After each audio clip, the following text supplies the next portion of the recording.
DKM Masjid Raya Cibubur Country. Yang kami hormati para sesepuh, orang-orang tua kami, jamaah sholat subuh keluarga besar Masjid Cibubur Country. Yang mudah-mudahan semuanya mendapatkan rahmat dan karunia dari Allah Subhanahu wa Ta'ala.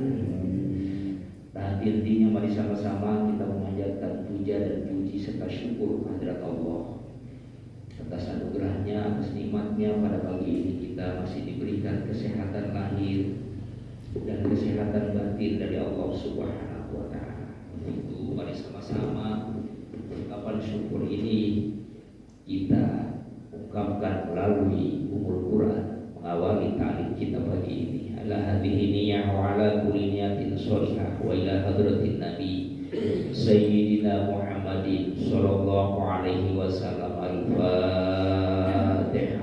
A'udzu billahi minasyaitonir rajim. Bismillahirrahmanirrahim. Alhamdulillahi rabbil alamin arrahmanir rahim maliki yaumiddin. Iyyaka na'budu wa iyyaka nasta'in. Ihdinas siratal mustaqim. Siratal ladzina an'amta 'alaihim ghairil maghdubi 'alaihim waladdallin. Amin. Untuk malam barokah pertemuan ini, mari kita awali dengan sholawat nariyah. Kemudian kita baca sholawat tibil qulub, mengingat corona merebak kembali. Semoga kita dilindungi oleh Allah dari wabah penyakit tersebut. Amin ya Allah ya rabbal alamin. Bismillahirrahmanirrahim. Allahumma sholli sholatan kamilatan wa sallim salaman taman ala sayyidina Muhammadin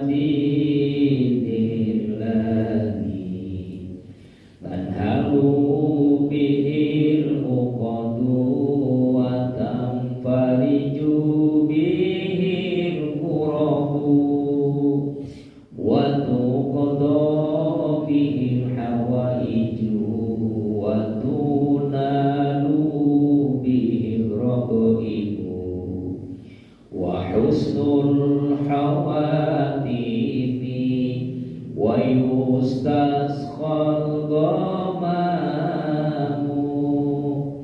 biwajhil karim wa ala alihi wa sahbihi bi kulli lamhati wa nafasi bi adadi kulli madlumin.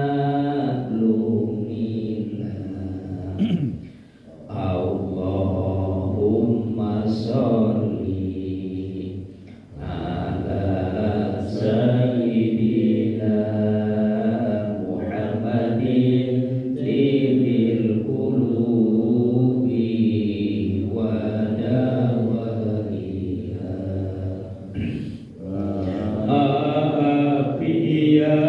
afiyatil abdani wa sifaiha wa nuril absari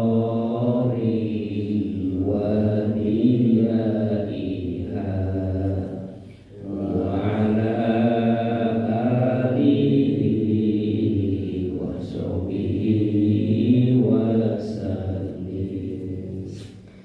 Allahumma sholli wa sallim wa barik alaihi. Alhamdulillah. Hadirin wal hadirat, Bapak-bapak, ibu-ibu, jamaah sholat subuh yang dirahmati Allah Subhanahu wa Ta'ala. Pagi ini kita taklim menjelaskan tentang bagaimana cara kita menghindari kesyirikan atau penyakit yang disebut musyrik. Setelah bulan yang lalu kita bahas tentang upaya mewujudkan akidah yang mantap. Ada beberapa, ada 3. Untuk itu pagi ini bagaimana agar kita bisa terhindar dari penyakit yang namanya syirik tersebut setelah akidah kita mantap yang kita bahas. Namun sebelumnya kita malam berkah di bulan Rajab saat ini. Pagi ini kita berada di bulan Rajab yang tadi sudah disampaikan Pak Ustadz dalam mengatur acara tadi. Sebentar lagi kita akan peringati Isra Mi'raj di masjid ini, bahwa bulan Rajab itu para ulama sepakat bulan Rajab disebut bulan mulia,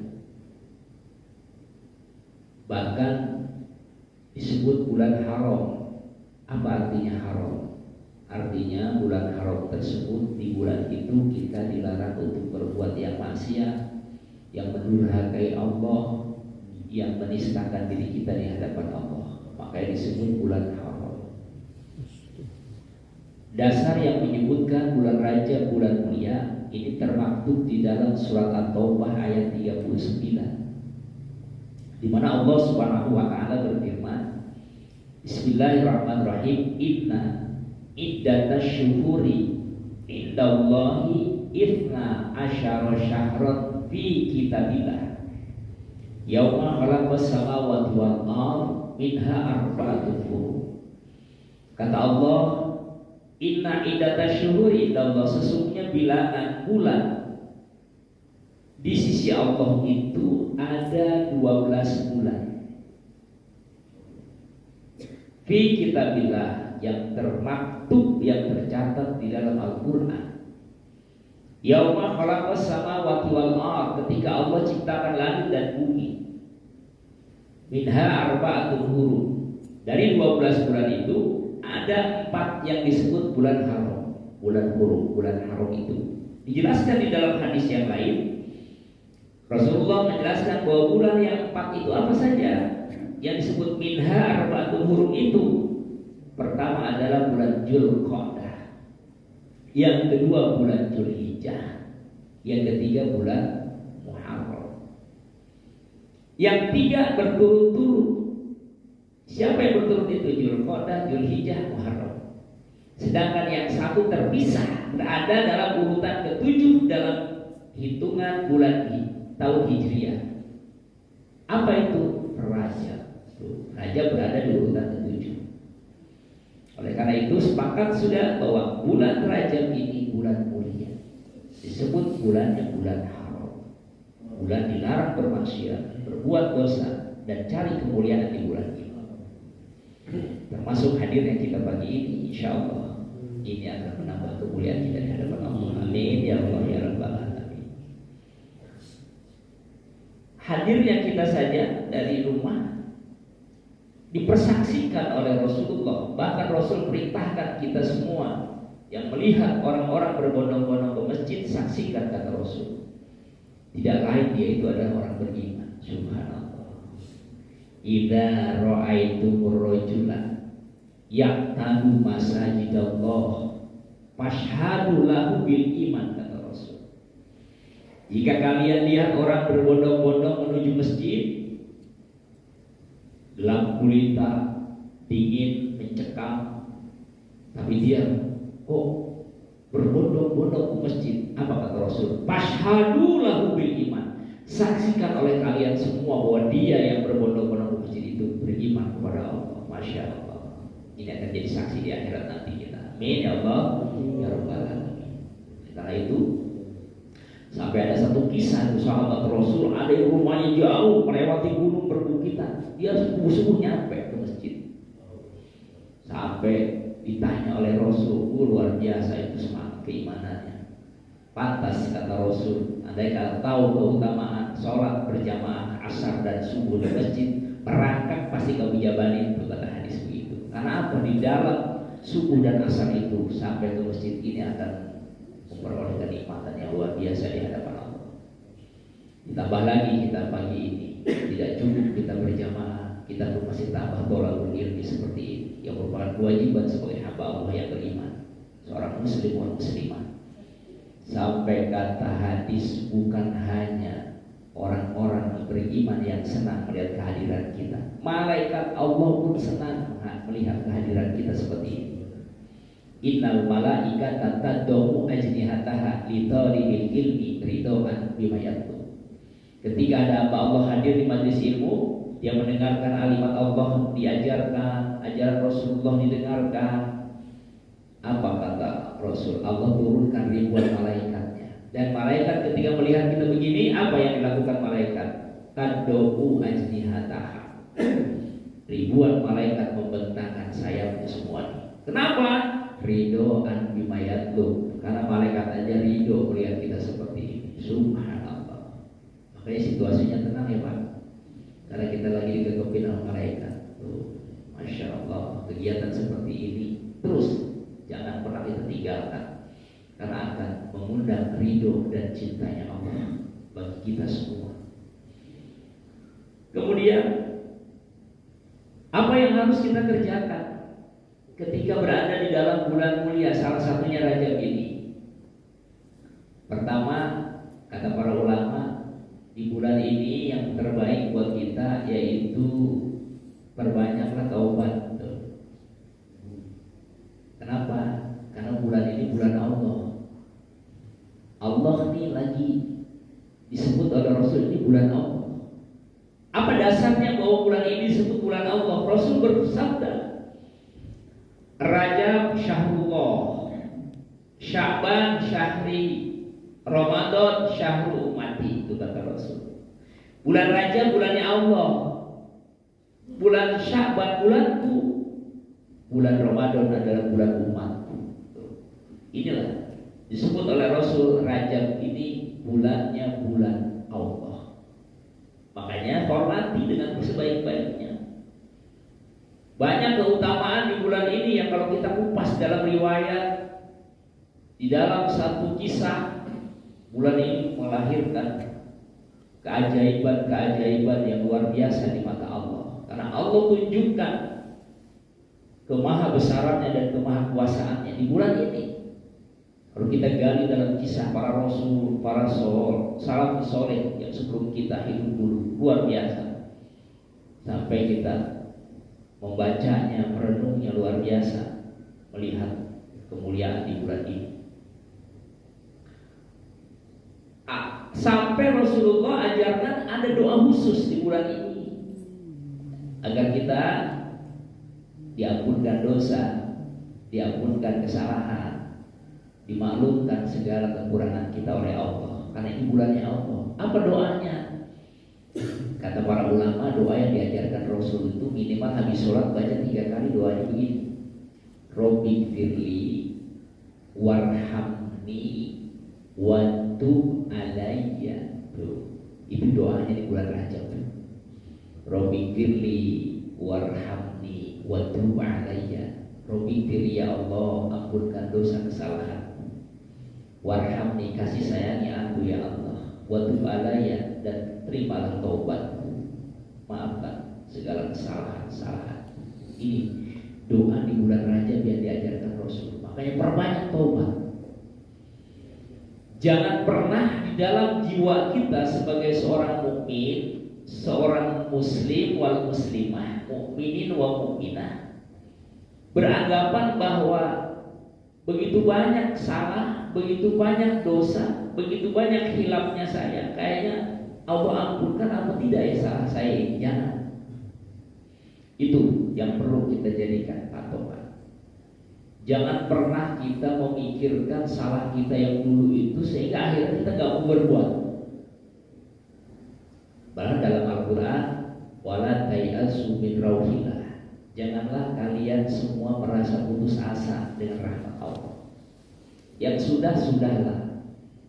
Perbuatan salah dan dosa yang kita kerjakan memang makomnya kita seperti itu.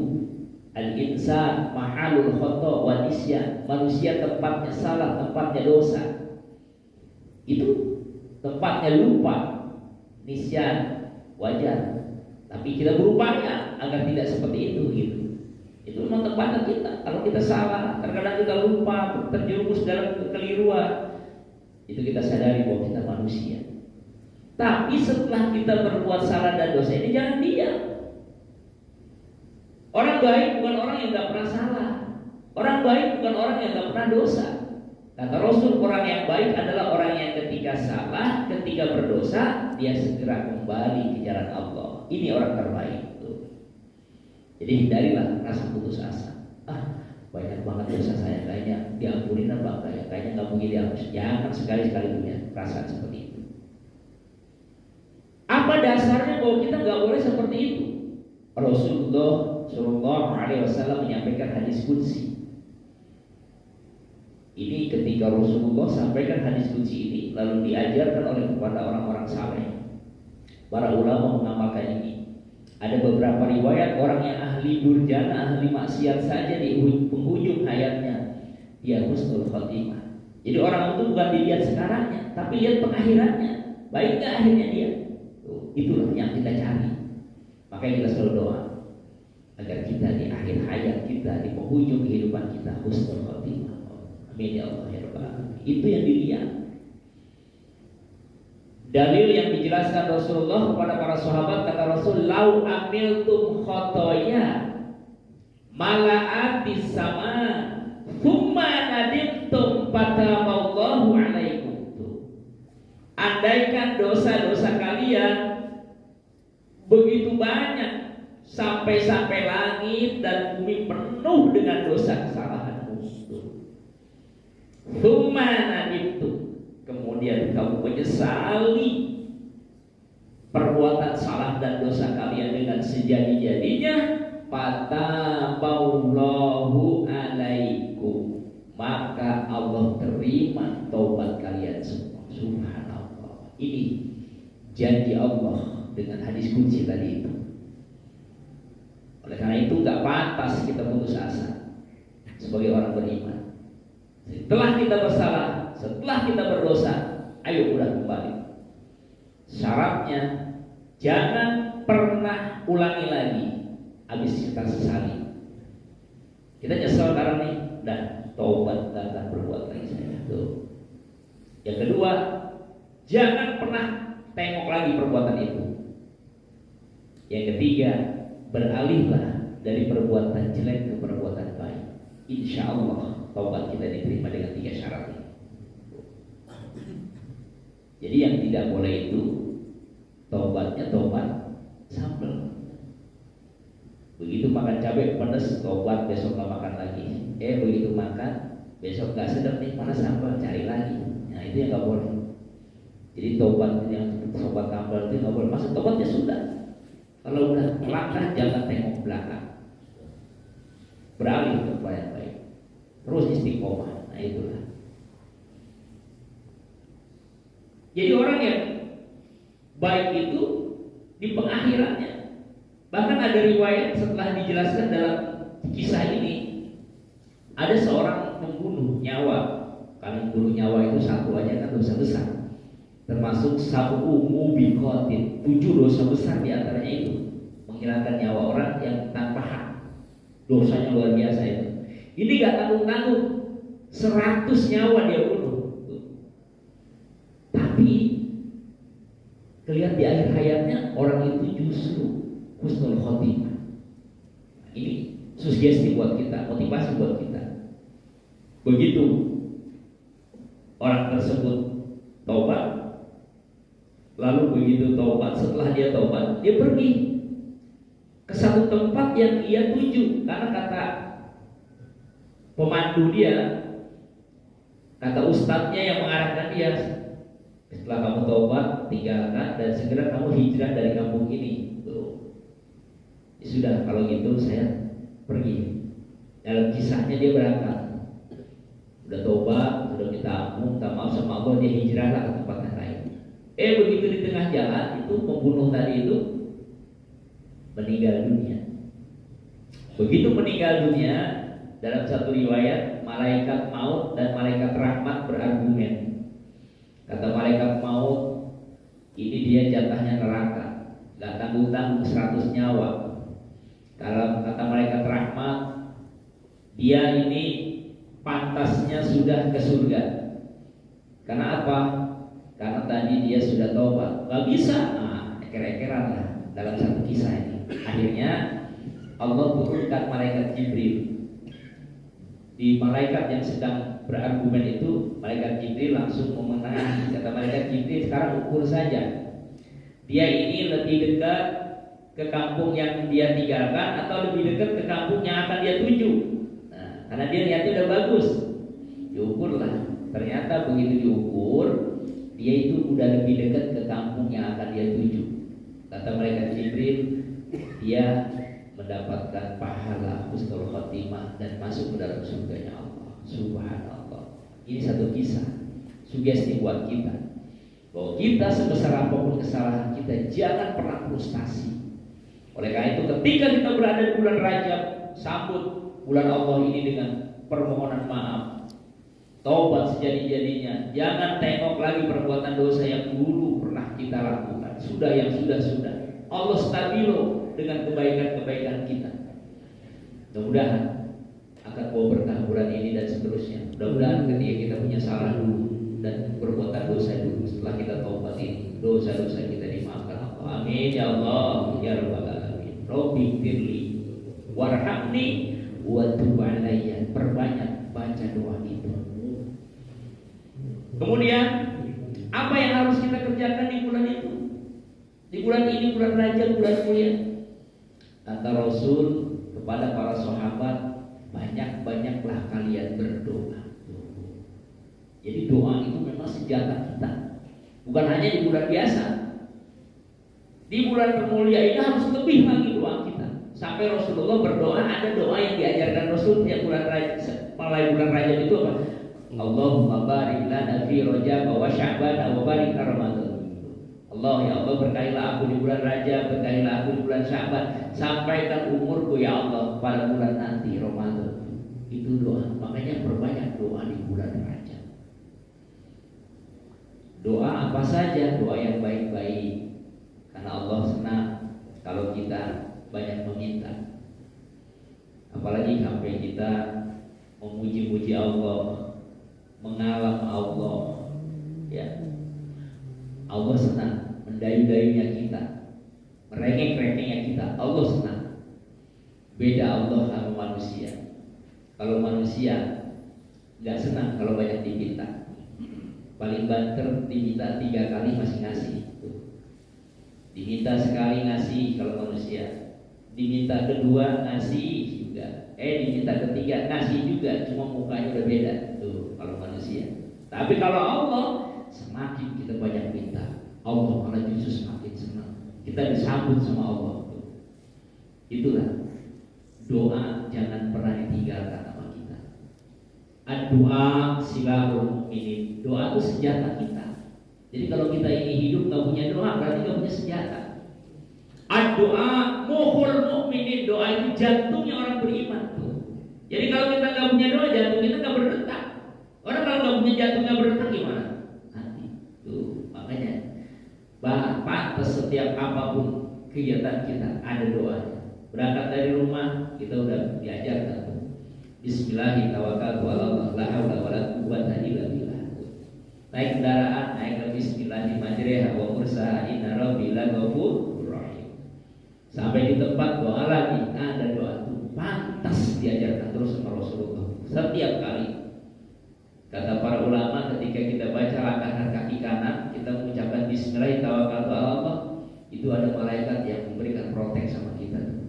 Satu, malaikat yang memprotek, melindungi kita. Yang kedua, ada malaikat rahmat yang ngasih kebaikan sama kita sehingga urusan yang kita tuju itu sukses. Masya Allah. Amalkan membaca, jangan lupa setiap langkah itu berangkat kita. Bahkan bukan hanya doa sama mulut kita, kita minta doa sama orang saleh aja boleh. Bahkan dianjurkan. Apa dalilnya? Aktsiru minan nas bi du'ail khair fa innaka la tadri min ayyi fahin yuqbal, kata Rasul. Wahai manusia, orang-orang beriman, perbanyaklah kalian meminta doa dari siapa saja. Karena kalian nggak tahu dari mulut mana yang lebih dikabul sama Allah. Jadi boleh. Setiap kita ketemu, doain saya, mudah-mudahan ya, mudah-mudahan berkah. Tiap ketemu orang, itu dasarnya. Undang saudara-saudara makan bersama misalnya, itu doa pada Allah. Karena kita nggak tahu dari mulut mana doa yang dikabulkan Allah. Itu diperintahkan seperti itu. Nih di bulan ini nih, rayu itu.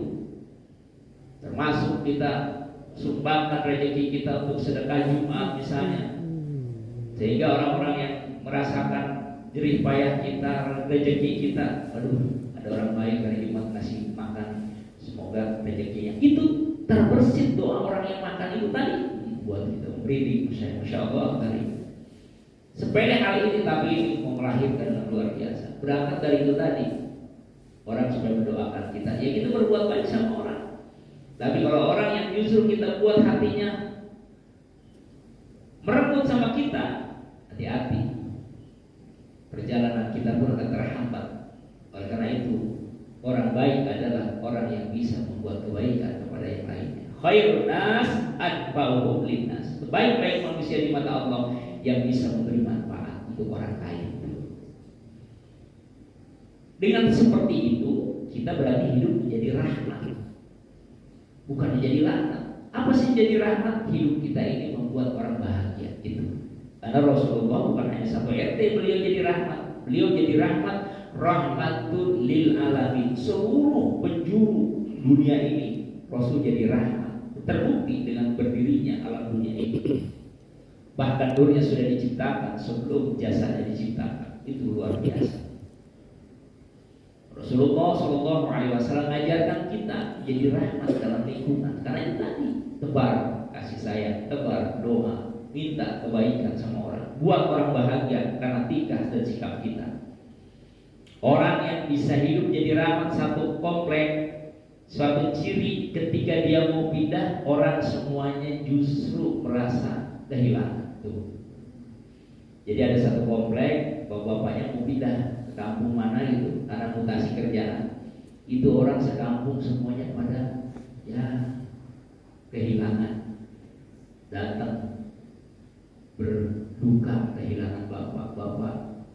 Oh bapak cepat-cepat sih pindah, padahal saya senang bapak tinggal di kompleks saya. Tuh. Masya Allah, itu berarti hidup kita jadi rahmat. Ada yang datang lagi, Pak, kok bapak baru sebentar tinggal di sini, kok udah pindah Pak? Kalau bapak pindah, ntar saya pinjam uang sama siapa Pak? Misalnya begitu, itu berarti bapak hidup jadi rahmat tuh. Masya Allah. Daripada hidup jadi rahmat, apa contohnya? Mau pindah kita justru orang pada bakar sate. Begitu dengar bapak itu tetangga mau pindah tuh, masalah tiap pojokan tuh ada yang bakar minyak, bakar sate, ada yang bacakan di jalan si kuning. Ditanya ngapain sih kamu senang-senang? Itu kan genderuwo mau pindah. Katanya Masya Allah. Itu berarti hidup bukan jadi rahmat, jadilah laknat. Karena siapa yang hidup dalam satu lingkungan membuat orangnya gak nyaman, berarti dia tetangga yang gak baik. Masya Allah. Dia kejelekan dia, dampaknya dia tidak akan pernah dapat perhatian Allah nanti di akhirat. Kata Rasul, Isnani la yanzurullah yaumal qiyamah. Ada dua kelompok manusia yang nanti di hari kiamat gak ditengok sama Allah, tidak akan pernah dilihat sama Allah, gak diheroin sama Allah. Siapa dia? Dua golongan kata Rasul. Pertama adalah qati'ur rahim, orang yang hidupnya selalu memutusin silaturahmi. Gara-gara gak disamper terawih 2 malam gak nanya, misalnya. Gara-gara gak diundang tahlilan atau gak diundang ada bacaan di rumah, ngambek, padahal lupaan misalnya, akhirnya mutusin silaturahmi. Gak boleh. Bahkan orang muslim gak boleh memboikot persaudaraan. Lebih dari 3 hari gak boleh saling tegur sapanya, gak boleh sama Rasulullah. Yang kedua, wajarusu, tetangga yang berbuat jahat sama tetangganya. Makanya minimal ada 15 hak bertetangga. Jadi kita punya tetangga nih, gak boleh tetangga kita gak nyaman karena kita. Bahkan dalam aturan hidup bertetangga saja, kata Rasul, jangankan kita gak buat dia nyaman dengan sikap kita. Kita ngebangun rumah yang tembok kita ngehalangin angin masuk ke rumah dia saja, gak boleh. Sampai bau masakan yang menyengat aja gak boleh. Kalau rumah tangga nyampe ke kita masak misalkan tuh, menggoreng ikan asin yang bututnya ngacir, Itu kalau kita goreng kan Pak ya, Masya Allah anginnya nyebrang kemana-mana. Itu katanya minimal tetangga kebagian malah pengen Gus. Makanya Abu Jar itu sampai diberikan nasihat oleh Rasul. Ya Abu Zarin, idza qabahta marqatan fa'akthir maha wa ta'ahad jironaka. Hei Abu Jar, kalau kamu masak air sop, perbanyak airnya. Wa ta'ahad jironaka, dan perhatikan tetanggamu. Jadi tetangga itu kebagian. Ada juga yang mengartikan hadis ini tuh, begitu meja sop banyak banget airnya. Nyampe ke tetangga cuman airnya doang. Nah, itu bagus itu alhamdulillah. Makanya orang Arab pinter Pak. Kalau kita nih berangkat ke Mekah atau ke Jeddah gitu ya, itu bangunan orang Arab dapurnya itu dia ngejar cerobongnya ke atas tinggi. Tujuannya apa? Kalau dia masak tetangga jangan pada tendus kayak gitu. Jadi langsung ke atas itu cerobongnya. Ini orang Arab rata-rata begitu kalau buat dapur. Ini hidup jadi rahmat. Oleh karena itu tebar kasih sayang dengan cara banyak berdoa kita. Terakhir Pak Ibu, waktunya sampai jam 6 ya dibatasi. Kemudian yang terakhir, amalan yang baik-baik nih setelah tadi berdoa, bertobat ya diantaranya. Yang ketiga puasa. Puasa di bulan Rajab bagus. Ya, apalagi ibu-ibu nih kita ingetin. Ibu-ibu mungkin ada yang puasanya belum dibayar kalau yang halangan bulan puasa kemarin. Karena syarat mengkodo itu kan syaratnya itu jangan sampai ketemu Ramadan berikut gitu. Nah makanya bulan Syawal ini puasa dibayar sekarang bagus nih. Apalagi kita ambilnya di hari Senin misalnya. Puasanya hari Senin sambil ngalap berkah di bulan hari Senin. Yang kedua puasa di bulan Rajab, kemudian puasa kodo, 3 dapat pahalanya. Sekali nyelep 3 ikan kena tuh. Karena apa? Ini banyak kemuliaan bulan Allah kita berpuasa. Terlepas dari banyak pendapat ya, kita punya keyakinan dan punya dasar sendiri. Di dalam hadis Ibnu Asakir dikatakan bahwa nanti di akhirat di dalam surga itu ada satu kolam sungai bernama Rojab. Airnya lebih putih dari susu, lebih manis dari madu. Siapa yang 1 hari saja berpuasa sunnah di bulan Rajab, dia nanti akan mendapatkan minum air itu walaupun 1 teguk, yang tidak merasakan haus selamanya. Amin ya rabbal alamin. Subhanallah. Ini masih ada waktu. Ini karena udah hampir tanggal 20-an berapa nih bulan Rajab. Masih ada waktu 10 hari sekian. Ketemu hari Senin, hari Kamisnya puasa niat puasa bulan Rajab. Insya Allah ada barokah Allah Subhanahu Wa Taala. Terakhir sekali tadi bagaimana kiat-kiat menghindari rasa syirik itu Pak. Ya, nah ini saya diantaranya agar kita tidak terjebak penyakit syirik. Karena kemarin akidahnya udah kita betulin bagaimana cara akidah dia mantap. Yang pertama adalah pertama menghayati ciptaan Allah. Jadi kalau syirik ini gak menjangkit kita ini, sadari betapa mulianya Allah, betapa indahnya beliau menciptakan seperti ini alam, gunung, lautan.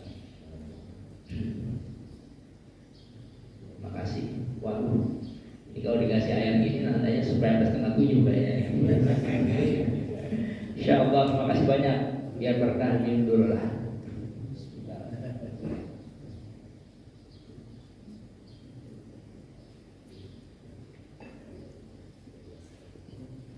Yang kedua, menghayati hukum dan sunatullah.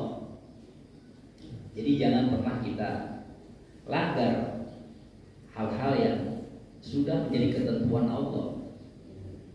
Jadi kalau kita ingin terhindar dari penyakit syirik yang ada dalam jantung kita, itu tadi hayati ciptaan Allah, yakinkan dan menghayati hukum Allah. Yang ketiga, mengikuti segala perintah Allah, ikuti jangan ditentang. Yang keempat, banyak berzikir. Kita disunahkan oleh Allah melalui Rasulullah setelah habis sholat berzikir seperti tadi. Ini apa nggak ada dasarnya? Dasarnya jelas. Perkara zikirnya dia mau diam-diam, mau zahar, itu terserah kita. Yang penting kita zikir. Walaupun dalam hati astagfirullahaladzim, alladzi la ilaha illa huwal hayyul qayyum wa atubu ilaih. Ini nasihat yang sangat luar biasa yang Rasulullah berikan kepada sahabat sekaligus keponakan beliau bernama Ali bin Abi Thalib. Wahai Ali, jika kalian habis sholat jangan pernah lupa minimal berzikir dulu 3 kali. Apa fungsinya zikir 3 kali setelah habis sholat? Pertama, dengan zikirnya kita yang pertama akan menutupi ketidakhusyuan kita tadi sholat. Jadi wajar kalau kita ke sholat itu kadang-kadang gak khusyuk kan Pak? Wajar. Kadang-kadang buat hilang ketemunya lagi takbir kok. Kan? Sholat kita kadang-kadang pikiran kita di mana-mana. Kadang-kadang sholatnya di Masjid Raya Cibubur Madrid. Kadang-kadang tuh pikiran ada di mall. Kadang-kadang begitu. Itu manusiawi, gak masalah. Makanya ada kiat-kiat kata ulama. Ujung sejarah lihat maknai apa yang kita baca tuh. Itu kan cara khusus sholat begitu. Masih bagus Pak ketika kita sholat pikiran kita kemana-mana, masih bagus kata para ulama, daripada di mana-mana kita gak ingat sholat. Masih bagus juga itu kata para ulama. Makanya itu ketika kita gak sudah berusaha aja kalau entar tutupi nama istighfar tuh, karena dengan istighfar tadi katanya tutupi yang gak khusyuk tadi. Yang kedua, istighfar yang kedua akan terus kalian dapat rahmat Allah. Yang ketiga, rezeki baik akan selalu menyertaimu dalam kehidupan. Amin ya Allah ya Rabbal alamin. Ini kiat yang keempat. Yang terakhir yang kelima adalah melaksanakan sholat. Itu hindarkan syirik dengan sholat kita. Karena sholat itu kan perwujudan hubungan vertikal kita langsung dengan Allah. Insya Allah kita akan kuat. Waktu 35 menit. Kalau kalian terusin habisin udah bijaksana saya. Karena tadi udah ada yang megang mic, barangkali mau nanya gitu. Oh enggak. Kalau enggak ya kita tutup supaya waktunya pas. Silakan Pak. Ini bukan nanya sharing. Kalau nanya kayak lebih pinter saya enggak, ini enggak. Kalau enggak bisa saya untuk bulan depan kita jawabnya. Assalamualaikum warahmatullahi wabarakatuh. Terima kasih Pak Ustaz. Kesempatan yang diberikan kepada kami. Kami dijelaskan oleh Pak Ustaz bahwa di dalam bulan Rajab ini banyak melaksanakan puasa. Banyak juga hadis palsu Pak Ustaz. Ada yang mengatakan bahwa puasa 1 hari akan dijauhkan dari api neraka. Yang kami tanyakan di sini Pak Ustaz, apakah Rasul di dalam bulan puasa ini banyak melaksanakan puasa Pak Ustaz? Ya. Di bulan Rajab ya. Pada waktu bulan Rajab ini saya pernah mendengar Rasul banyak melaksanakan puasa, paling banyak kecuali pada bulan Ramadan. Hampir 1 bulan katanya. Apakah ini bisa benar? Terima kasih Ustaz. Maaf, saya langsung jawab singkat. Rasulullah paling banyak puasa sunnah di bulan Sya'ban. Ramadan itu udah wajib. Itu yang maksudnya yang paling banyak di bulan Sya'ban.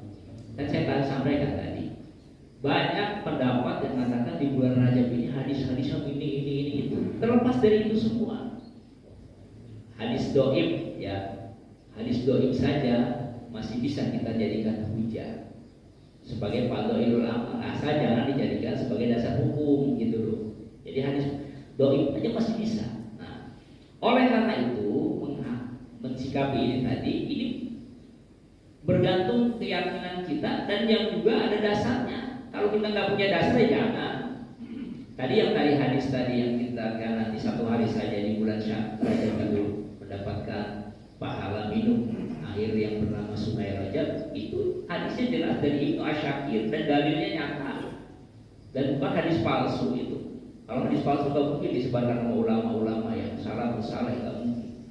Jadi sekali lagi, hal ini berbeda pendapat ini kita sikapi dengan penuh hikmah.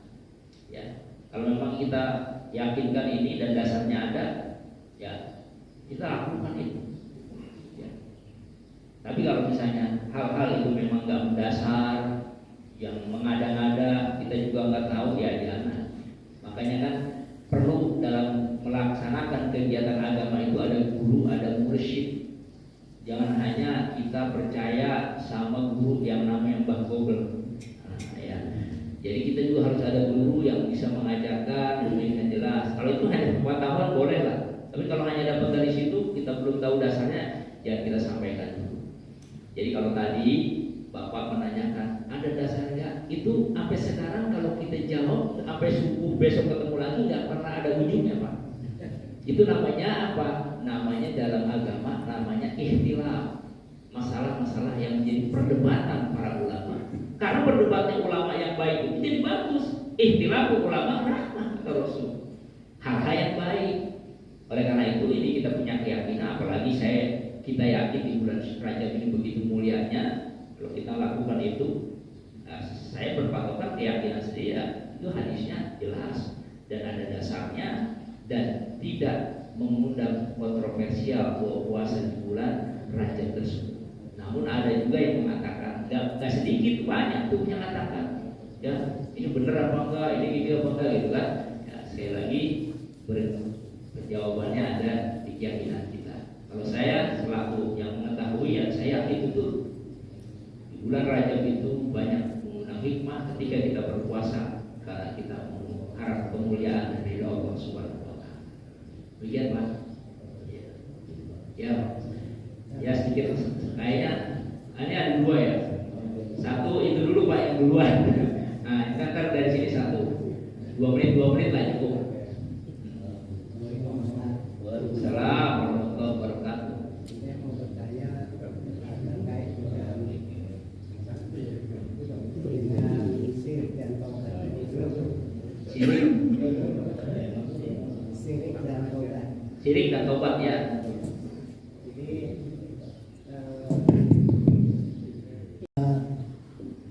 ini apa yang pernah saya lihat bahwa ada seseorang yang katakanlah misionaris itu tadi yang memurtadkan begitu banyak orang.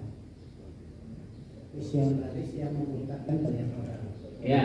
Nah, pada akhirnya dia bertobat karena kan yang Ustaz sampaikan tadi, orang dilihat pada ujungnya. Iya. Pada ayat-ayatnya. Ya. Nah, misionaris ini pada akhirnya dia bertobat. Ya, setelah begitu memurtadkan banyak orang. Nah, pertanyaan saya begini Ustaz, yang dimurtadkan itu kan jadi syirik dia Ustaz. Jadi yang memurtadkan itu bertobat dia ke surga, yang dimurtadkan itu kan jadi ke neraka. Nah, pertanyaan saya, bagaimana nanti di akhiratnya itu, apakah yang tadi dimurtadkan itu yang berada di neraka dia jadi protes gitu ya, karena perbuatan dari usaha sebelumnya gitu. Terima kasih Ustaz. Bagus ini pertanyaan Bapak ini ada kaitannya memang sama akidah kita Pak. Ya. Tafakkaru fi khalqi wala tatafakkaru fi dzatillah. Hal itu sama yang harus Bapak pahami. Artinya jangan pernah sekali-kali ya memikirkan zat Allah, tapi pikirkan ciptaannya gitu. Jadi pikirin begitu indahnya gunung menjulang. Kalau yang diciptakan begitu indah, berarti betapa mulianya dan betapa indah yang diciptakan. Itu yang boleh kita pikirkan. Tapi mikirin zat Allah jangan, gak nyampe.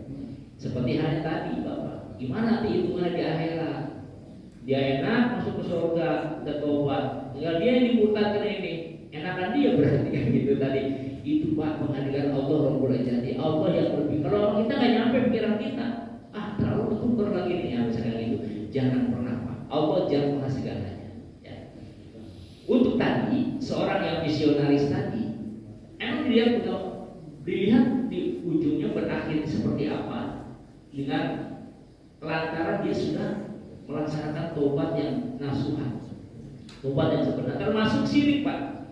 Syirik kan dosa besar. Innallaha la yaghfiru ayyushraka bihi wa yaghfiru ma duna dzalika liman yasha. Sesungguhnya Allah tidak mengampuni dosa syirik dan Allah masih ampuni dosa selain itu. Tergantung Allah yang kehendaki, kata ayat ini. Ini berarti apa? Orang yang syirik tadi masih bisa dia diampunkan Allah dengan syarat tadi itu, taubat. tidak ulangi lagi, kembali. Saya dalam satu kitab saya baca itu. Jadi maksudnya yang gak diampuni selama dia meninggal dia nggak tobat, Pak. Itu loh maksudnya. Tapi saat dia udah habis syirik, tapi dia tobatnya baik, ya itu dia husnul khotimah. Seperti tadi misionaris tadi, yang tadinya dia murtadin orang, tapi dia ternyata akhirnya dia tobat meninggal. Ini orang yang murtadin gimana? Itu urusannya Allah, Pak. Kok gak adil, Pak? Dia masuk surga, padahal dia udah menjadi orang. Ya ini perlu pikiran kita. Buat Allah nggak begitu kan ya, cara gitu. Jadi kembali lagi ke akidah. Kalau saya juga ditanya itu ya tipe gimana ya, saya perlu kesono nggak tahu jadinya kan gitu. Jadi istilahnya itu serahkan hak Allah nanti yang punya kuasa, karena Allah nggak pernah nulayani janji dan Allah nggak pernah ribet ngurusin kayak begitu gitu. Makanya tadi pikirinnya apa? Ciptaannya, jangan zatnya. Kalau zatnya mau Pak, wa ma utitu minal ilmi illa qalil. Tidaklah engkau diberikan ilmu sama Allah kecuali cuma sedikit tuh. Makanya nggak nyampe kita gitu. Insya Allah masih galanya. Makasih pertanyaan Pak, ingatkan kita untuk semakin akidah kita kuat.